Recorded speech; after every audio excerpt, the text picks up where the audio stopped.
So every year, European money that was set aside for teacher training goes back unspent because nobody in the school knew how to ask for it. That money is the key action one, and it's the part of Erasmus Plus that funds people to go and learn abroad. And for schools, it means your teachers and staff and any other adult working in the school can go and learn something new in a different country, and the European Union will pay for that. In this case, it is not for the students, it's for the adults in the building. Let's say teachers, school leaders, administrative staff, support staff. It's fantastic. A week abroad learning something you bring back straight into your classroom or into your school in general. You have been eligible for this for a very long time and nobody told you. Because when people hear Erasmus, they picture a 19-year-old spending a semester in Barcelona, and yeah, that is Erasmus, but that's a different part of the program.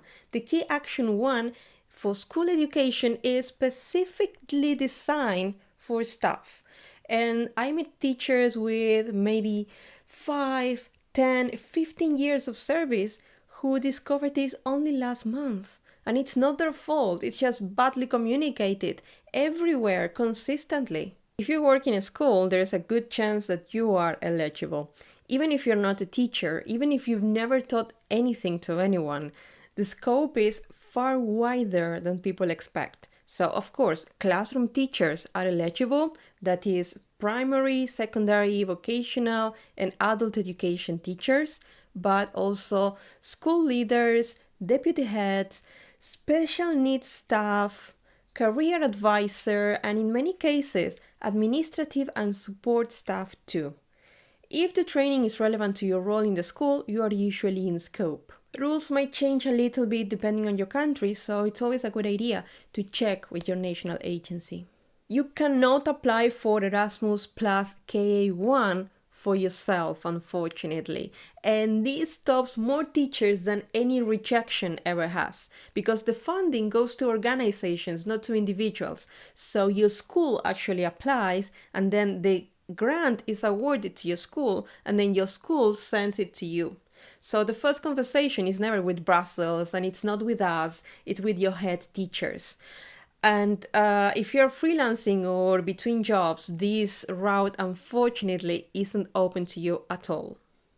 Your school does not need experience, partner, or a European strategy. It needs one person willing to fill in a form. And there's a route specifically built for first-timers, a short-term project covering only a small number of mobilities with a very simple application, and it's much easier than to get the accreditation, like full-on accreditation. And plenty of schools actually begin with 2 or 3 teachers going on one course. It's just natural. Nobody starts as an expert in this. Listen, you do not need to pay anything. Not the course, not the flight, not the hotel, and that's the part that people refuse to believe, at least at the beginning, because if your school has an approved grant, all of it is covered. The course fee, your travel, your daily costs while you're away, and of course also your salary. So you're not paying up front and then claiming back out of your own pocket money either. And people just keep on looking for the catch, but in a properly funded mobility, there isn't one. It is not just one lump sum. It's not a fixed amount that every mobility will get exactly the same funding. And that's exactly why schools sometimes get the budget wrong, because it is a set of unit costs.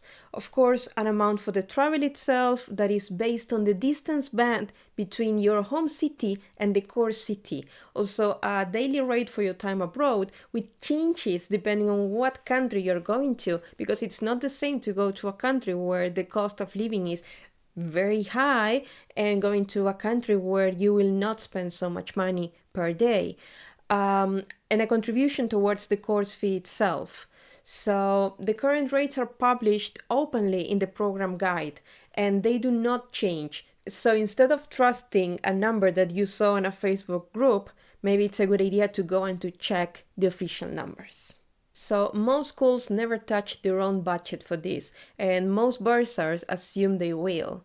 Usually the school receives a pre-financing payment once the grant agreement is signed before anyone travels. So it's generally not a case of funding it yourself and waiting for it to be reimbursed.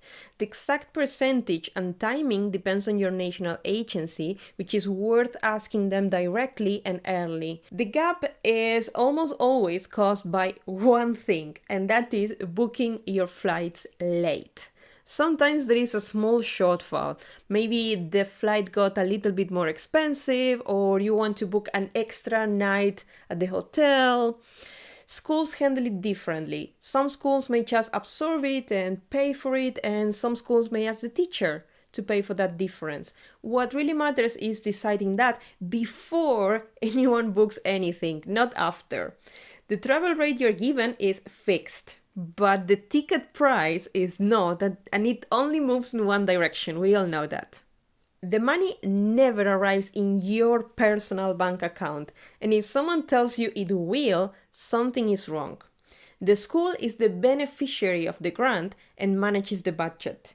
In practice, most schools book your flights and accommodation or reimburse you against receipts.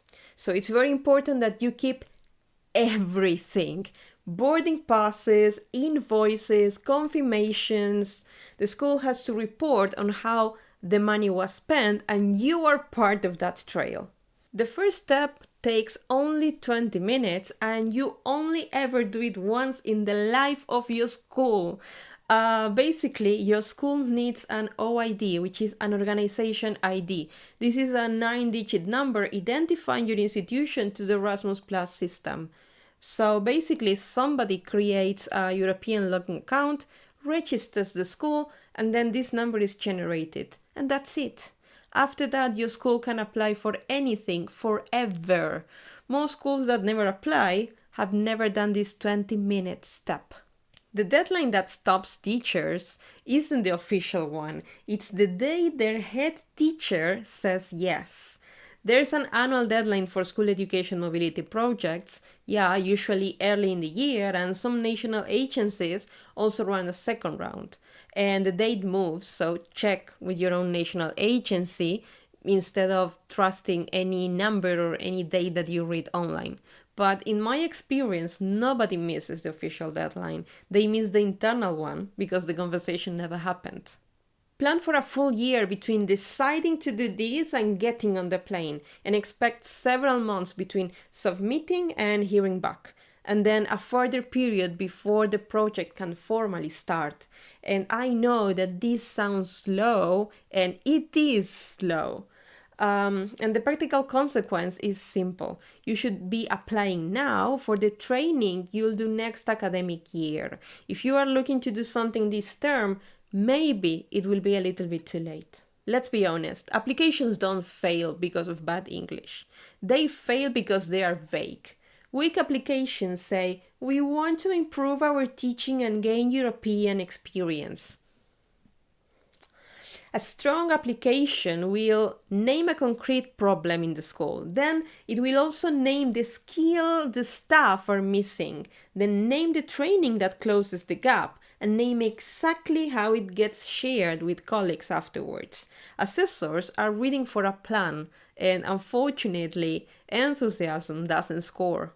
Well, don't ask for permission.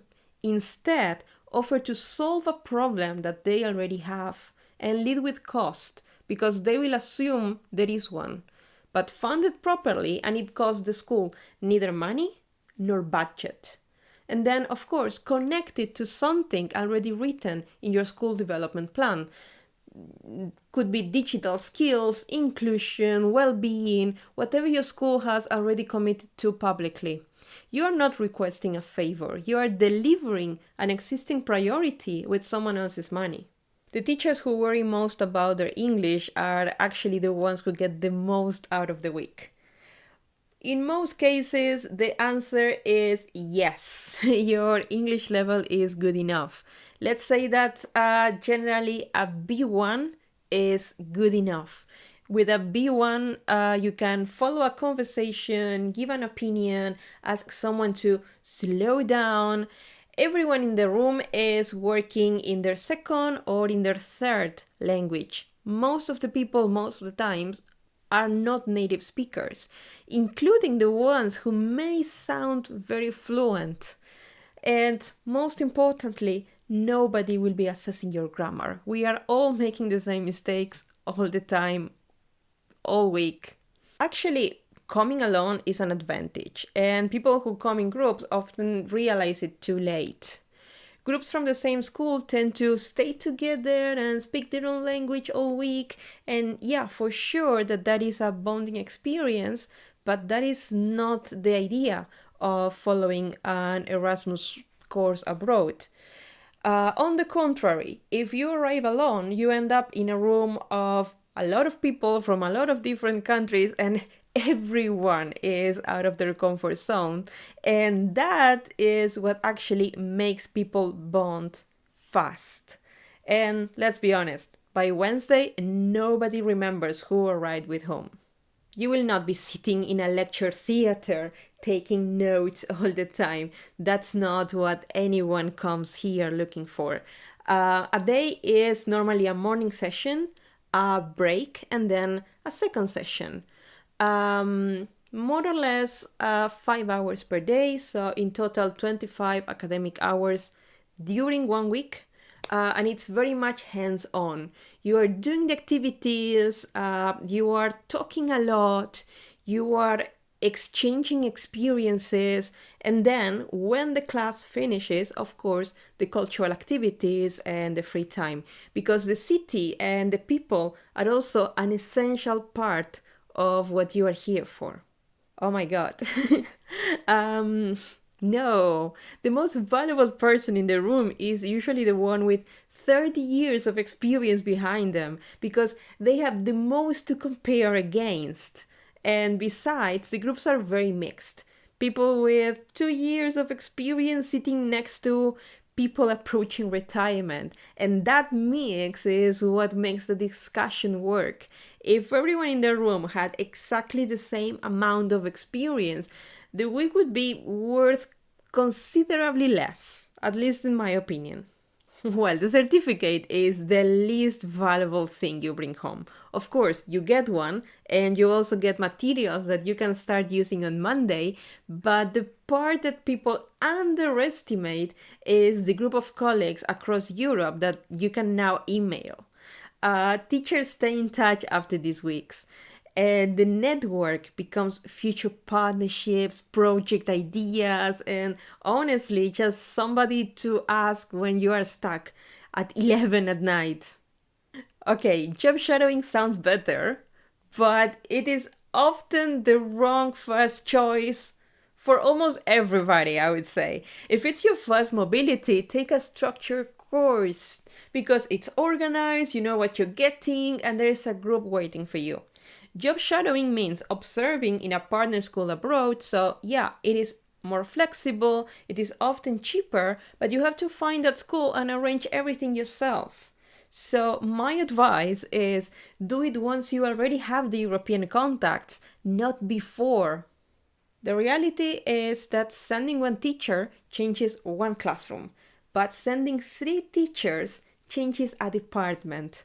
And yes, schools do it all the time, either for the same courses or for different ones, same city or different countries. Sending a small group to the same country is often the smarter first project because they come back with shared language for what they have learned. One person returning alone, let's be honest, many times they usually just get politely ignored.